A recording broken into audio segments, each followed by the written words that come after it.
नमस्कार, स्वागत है साहित्यिक झरोका चैनल पर।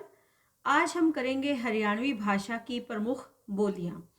देखिए, हरियाणवी भाषा की उत्पत्ति और इसके विकास के बारे में हम वीडियो इससे पहले जो बनाई थी उसमें पढ़ चुके हैं। आज हम ये जानेंगे कि हरियाणवी भाषा में कौन कौन सी बोलियां हैं जो इसके साहित्य को समृद्ध करती हैं। तो आइए विस्तार से जानते हैं। सबसे पहले जो हरियाणा की बोली यहाँ ली है मैंने, वो है बांगरू। ये हरियाणवी भाषा के अंतर्गत प्रमुख बोली है बांगरू। यह बोली हरियाणा के मध्य भाग में बोली जाती है, अर्थात हरियाणा का जो मध्य इलाका है उसमें ये बोली बोली जाती है। बांगर क्षेत्र का नाम है। बांगर एक क्षेत्र विशेष का नाम है। बांगर क्षेत्र कौन सा होता है? वो क्षेत्र जो शुष्क क्षेत्र होता है, समतल कठोर भूमि होती है और वर्षा के जल को बहुत ज्यादा जल्दी सोखकर फिर से कठोर हो जाती है, उसे क्या कहा जाता है? बांगर।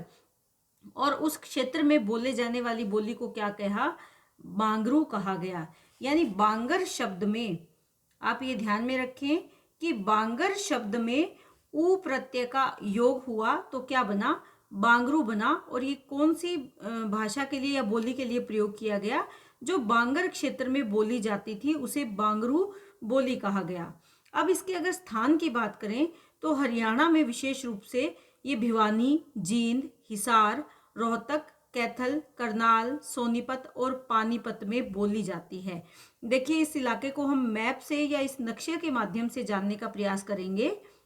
जो बांगरू बोली का क्षेत्र, हरियाणा का मध्य क्षेत्र जिसकी हम बात करें, उसको मैंने यहाँ नक्शे के माध्यम से आपको समझाने का प्रयास किया है। देखिए, भिवानी में, हिसार में, जींद, कैथल, करनाल, पानीपत, सोनीपत और रोहतक, ये इतना बड़ा इलाका है जहां पर बांगरू बोली जाती है। यहाँ तक कि अगर आप इसको ध्यान से देखेंगे तो मध्य हरियाणा के सभी क्षेत्रों में बांगरू बोली जाती है और सबसे ज्यादा विस्तार हरियाणा में इसी बोली का है। कौन सी बोली हम कर रहे हैं? ये बांगरू का क्षेत्र है और हरियाणा में सबसे अधिक इलाके में ये बोली जाती है। कौन सी बोली? बांगरू बोली। ये आप ध्यान दें, मैंने जो यहाँ नाम आपको बताए हैं उसमें भी देखिए भिवानी, जींद, हिसार, रोहतक, कैथल, करनाल, सोनीपत और पानीपत। और इन नामों को आप नक्शे के माध्यम से और ज्यादा अच्छे तरह से समझ पाएं, इसीलिए मैंने यहाँ पर इस नक्शे का प्रयोग किया है। तो आप इसी के माध्यम से आप देखोगे तो यहाँ पर करनाल है, कैथल है, पानीपत है, सोनीपत है, जींद है, रोहतक है, हिसार और भिवानी, इस इलाके में बांगरू बोली का इस्तेमाल किया जाता है। इसके बाद जो प्रमुख हरियाणा की दूसरी बोली है वो है अहीर वाटी। दो शब्दों के योग से बना है। अहीर प्लस वाटी, दोनों शब्दों का योग किया गया है अहीर और वाटी शब्द का। अहीर जाति विशेष और वाटी यानी क्षेत्र, तो इनके योग से बना है। अहीर वाटी यानी अहीर के रहने का स्थान। ये अहीर जाति के लोगों का स्थान था। यहाँ पर रहने वाले ज्यादातर जो लोग थे वो अहीर जाति से जुड़े हुए लोग थे। हरियाणा में अहीरवाल क्षेत्र में ये बोली जाती है। अहीरवाल यानी जहां पर ज्यादा अहीर जाति के लोग रहते हैं। इस बोली का विस्तार हरियाणा, दिल्ली तथा राजस्थान में भी है। आप ये ध्यान दें कि हरियाणा के साथ साथ दिल्ली के इलाकों में और राजस्थान में भी ये बोली बोली जाती है। क्यों? क्योंकि ये हरियाणा के उन प्रदेशों के समीप है, उन क्षेत्रों के समीप है जहां पर अहीर वाटी का इस्तेमाल या इस बोली का इस्तेमाल किया जाता है। इस बोली में मुख्य तौर पर देखें तो राजस्थानी शब्दों का मिश्रण है, राजस्थानी है, और इसके साथ साथ ब्रज और मेवाती शब्दों का भी मिश्रण है। ब्रज और मेवाती शब्दों का भी इस बोली में मिश्रण मिलता है।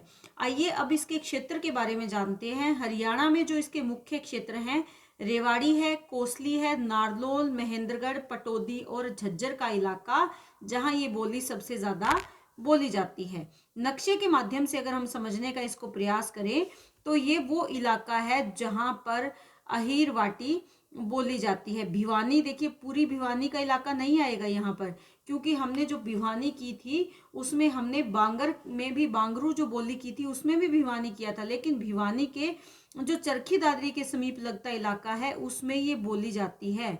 कुछ बहुत छोटा सा इलाका रोहतक का इसके साथ साथ झज्जर का कुछ इलाका है जहां पर इसका इस्तेमाल किया जाता है। गुरुग्राम का कुछ इलाका, गुड़गांवा या गुरुग्राम वर्तमान में जिसको कहा जाता है, उसमें भी इस बोली का इस्तेमाल, अहीरवाटी बोली का इस्तेमाल लोग करते हैं। रेवाड़ी मुख्य तौर पर इसका केंद्र है। महेंद्रगढ़ में भी ये बोली जाती है। और इसके साथ साथ जो यहाँ पर मैंने नारनौल बताया है आपको, नारनौल जो यहाँ मैंने एन लगाया है, ये नारनौल को प्रदर्शित कर रहा है। तो नारनौल के इलाके में भी इसका इस्तेमाल किया जाता है। इसके साथ साथ झज्जर का इलाका मैंने यहाँ पर ले लिया है। तो इन इलाकों में अधिकतर अहीरवाटी का इस्तेमाल किया जाता है। ये वो इलाका है जहाँ अहीर जाति के लोग बहुतायत रहते हैं। और देखिए इसके साथ साथ, क्योंकि ये राजस्थान का इलाका है, जो ये साइड में दिख रहा है आपको, ये राजस्थान का इलाका है और इसके इधर दिल्ली का इलाका है। तो यहाँ पर राजस्थान को ये इसकी हरियाणा की सीमाएं छू रही है और इधर दिल्ली, और इसके बीच में कोई ज़्यादा देखिए झज्जर है और ये दिल्ली है, तो यहाँ भी ज़्यादा देखें तो जगह नहीं है। तो यानी दिल्ली का इलाका जो झज्जर के साथ लगता है और इधर जो राजस्थान के साथ हरियाणा का इलाका लग रहा है, इस इलाके में भी यहाँ पर भी अहीरवाटी बोली का इस्तेमाल किया जाता है। जो राजस्थान के लोग हैं वो इसका इस्तेमाल करते हैं और दिल्ली के प्रदेश कुछ क्षेत्रों में भी इसका इस्तेमाल किया जाता है। कौन सी बोली का? अहीरवाटी बोली का। ये आप ध्यान में रखेंगे। तीसरी और प्रमुख बोली है कोरवी। कोरवी बोली हरियाणा की प्रमुख बोली है। कोरवी का अर्थ क्या है? कुरु प्रदेश में बोले जाने वाली जनभाषा को कोरवी कहा गया है। कुरु प्रदेश कौन सा है? जो कुरुक्षेत्र के आसपास, यानी महाभारत में जिस प्रदेश को कुरु प्रदेश कहा गया था, उस प्रदेश में जो बोली जाने वाली बोली है उसे क्या कहा गया है? कोरवी कहा गया है। ये आप ध्यान में रखेंगे। मुख्य तौर पर यह संपूर्ण अंबाला में बोली जाती है और मेरठ में जो कमिश्नरियां हैं उनकी भाषा भी मुख्यतः कोरवी ही है। मेरठ की जो कमिश्नरियां हैं उनकी भाषा भी कौन सी है? कोरवी ही है। इसमें आप ध्यान ये देंगे कि कोरवी जो भाषा है वो हरियाणा में मुख्य तौर पर कहाँ बोली जाती है? कुरुक्षेत्र में, अंबाला में, थानेसर में, जगाधरी में, कालका, पिंजौर, पंचकुला और मोरनी में इस बोली का इस्तेमाल किया जाता है। देखिए कोरवी भाषा का क्षेत्र हरियाणा है, लेकिन इसके साथ साथ उत्तर प्रदेश का पश्चिमी भाग, जैसे कि मैंने बताया मेरठ की कमिश्नरियाँ यानी जो कि उत्तर प्रदेश के पश्चिमी भाग में आती है, वहाँ पर भी इसका इस्तेमाल किया जाता है। तो ये कोरवी जो बोली है, इसमें इसका जो विकास हुआ वो विशेष तौर पर इस शब्दावली का विकास संस्कृत और अपभ्रंश के मिश्रण से हुआ। ये आप ध्यान में रखेंगे कि कोरवी का जो विकास हुआ मुख्य तौर पर संस्कृत और अपभ्रंश के शब्दों से इसका विकास हुआ। ये आप ध्यान में रखेंगे।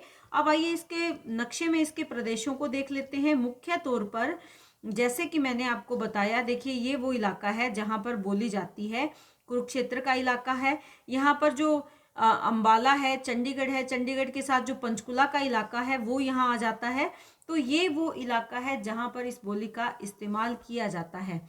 यहीं पर जो है जगाधरी, यमुनानगर ये रहा, तो यहाँ पर जगाधरी है मुख्य तौर पर। जगाधरी, पिंजौर, पंचकुला और मोरनी के क्षेत्रों में इसका इस्तेमाल किया जाता है। ये आप ध्यान में रखेंगे। तो मुख्य तौर पर ये कहाँ कहाँ प्रयोग की जाती है इसको?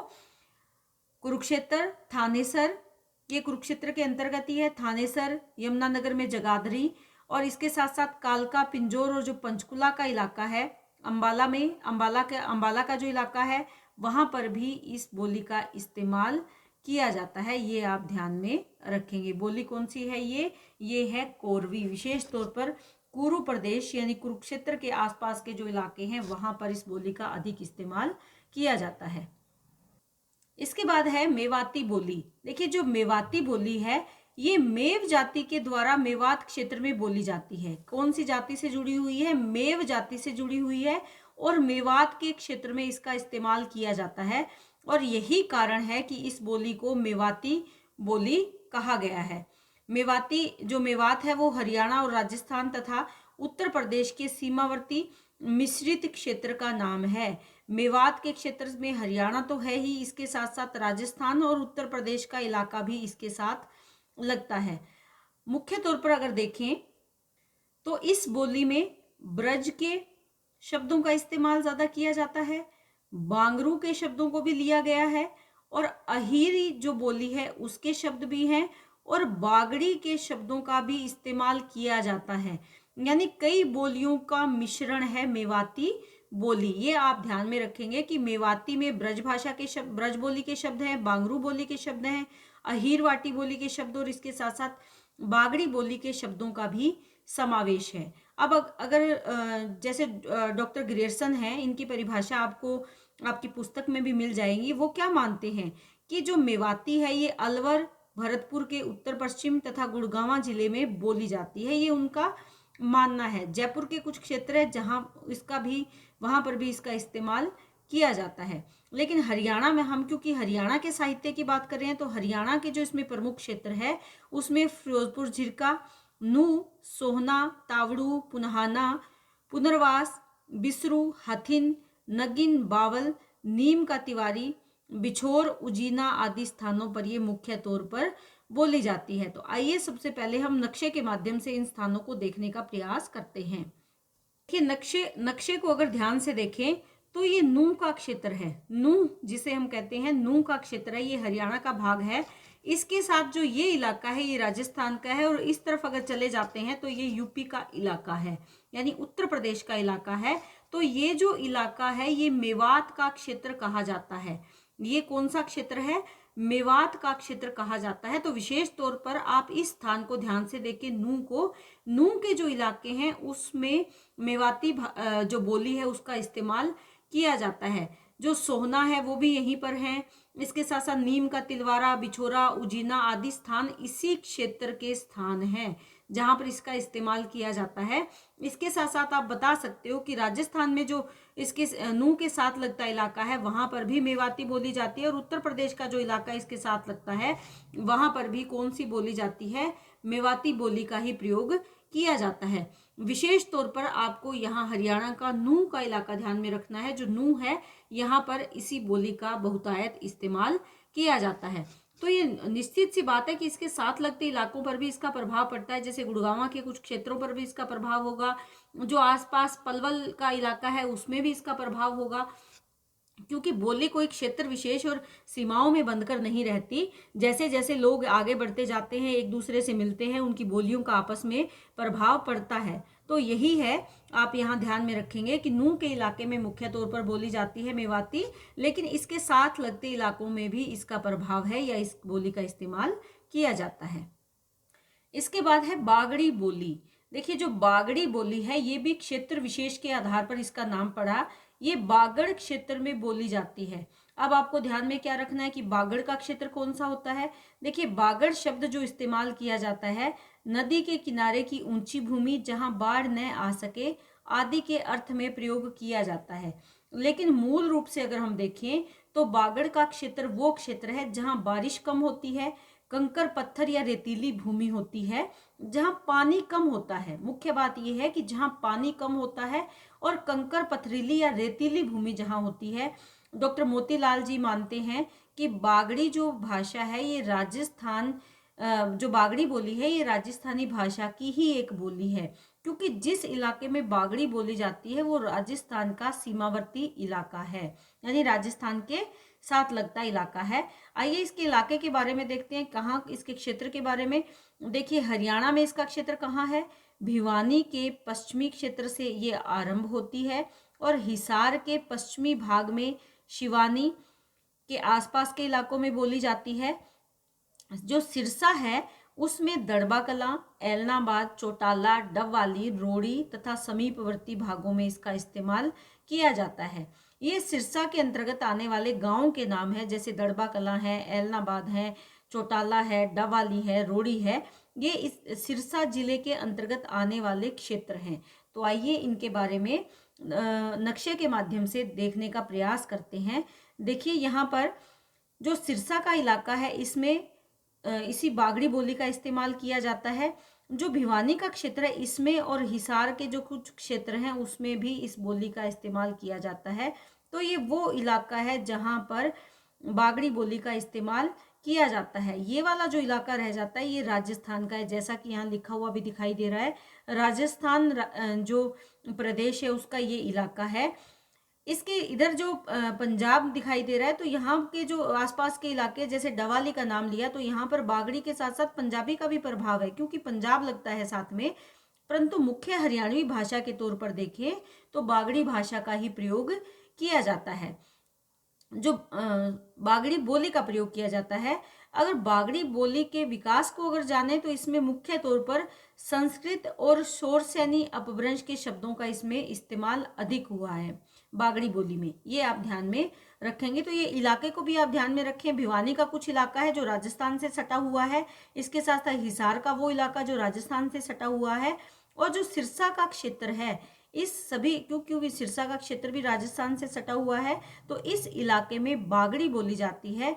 इसीलिए जो डॉक्टर मोतीलाल हैं वो ये मानते हैं कि ये राजस्थानी भाषा की ही एक बोली है जिसका प्रभाव हरियाणा में पड़ा है।